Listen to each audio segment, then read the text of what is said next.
mu ne ra'at fi aba bakrin sabiyan mu man na an falama xawa xashran nee na ba mu amee fukki at ra'at tiflu u shibla nee na boobu day nekk doomu gaynde gu ndaw alaaji Malik di gaynde piir ci wàllu yàlla waaye ca jom ja sëriñ Babacar Si nekk gaynde xam nga shibla mooy doomu gaynde gis nga gaynde dinañ koy jël di ko istiaaral wala ñu koy majaaz arab bi dañ koy utiliser ci seen wax li tax Serigne Cheikh jël baatu shibla indi ko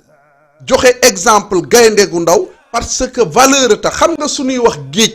taba tax waaw bu ñuy wax nit a rafet ba mel ni weer taara tax bu ñuy wax nit a mel ni gaynde jàmbaara tax